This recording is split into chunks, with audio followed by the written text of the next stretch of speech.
जय माता की। आइए सुनते हैं पितृपक्ष की पौराणिक कथा। पितृपक्ष की पौराणिक कथा के अनुसार जोगे तथा भोगे दो भाई थे। दोनों अलग अलग रहते थे। जोगे धनी था और भोगे निर्धन। दोनों में परस्पर बड़ा प्रेम था। जोगे की पत्नी को धन का अभिमान था, किंतु भोगे की पत्नी को बड़ा ही सरल हृदय था। पितृपक्ष आने पर जोगे की पत्नी ने उनसे पितरों का श्राद्ध करने के लिए कहा। जोगे इसे व्यर्थ का कार्य समझकर टालने की चेष्टा करने लगा, किंतु उसकी पत्नी समझती थी कि यदि ऐसा नहीं करेंगे तो लोग बातें बनाएंगे, फिर उसे अपने मायके वालों को दावत पर बुलाने और अपनी शान दिखाने का यह उचित अवसर लगा। अतः वह बोली, आप शायद मेरी परेशानी की वजह से ऐसा कह रहे हैं, किंतु इसमें मुझे कोई परेशानी नहीं होगी। मैं भोगे की पत्नी को बुला लूंगी, दोनों मिलकर सारा काम कर लेंगे। फिर उसे जोगे को अपनी पीहर न्योता देने के लिए भेज दिया। दूसरे दिन उसके बुलाने पर भोगे की पत्नी सुबह सवेरे आकर काम में जुट गई। उसने रसोई तैयार की, अनेक प्रकार के पकवान बनाए, फिर सभी काम निपटाकर अपने घर आ गई।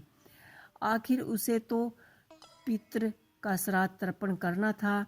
इसी अवसर पर वह जोगे की पत्नी ने अब उसे रोका न, वह नहीं रुकी। शीघ्र ही दोपहर हो गई। पितृ भूमि पर उतरे।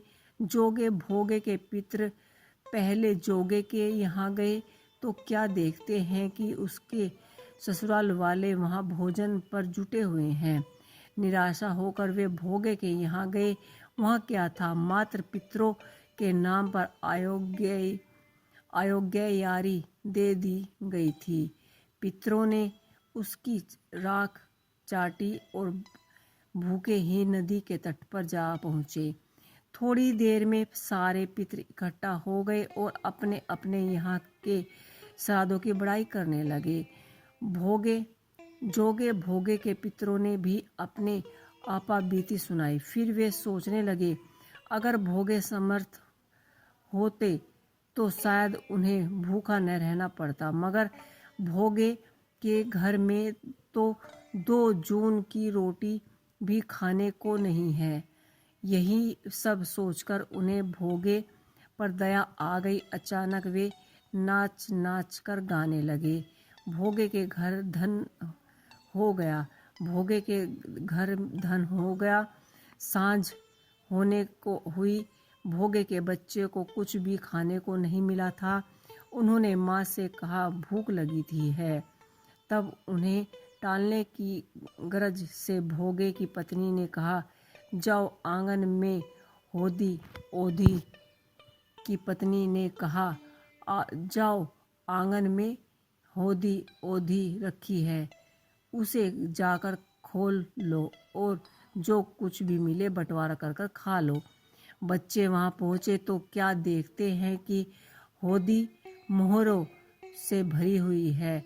वो दौड़ कर माँ के पास पहुँचे और उसे सारी बातें बताई। आंगन में आकर भोगे की पत्नी ने यह सब कुछ देखा तो वह हैरान रह गई। इसी प्रकार भोगे भी धनी हो गया, मगर धन पाकर वह भी घमंडी नहीं हुआ। दूसरे साल का पितृपक्ष आया। श्राद्ध के दिन भोगे की स्त्री ने 56 प्रकार के भोग बनाए। ब्राह्मणों को बुलाकर श्राद्ध किया, भोजन करा, दक्षिणा दी। जेठ जेठानी को सोने चांदी के बर्तन में भोजन कराया। इससे पितृ बड़े ही प्रसन्न हुए। तो पितृ हमारे बड़े ही दयालु होते हैं। जो नियम के अनुसार उन्हें भोजन कराता है वह सभी की मनोकामनाएं और घर में सुख शांति रखते हैं।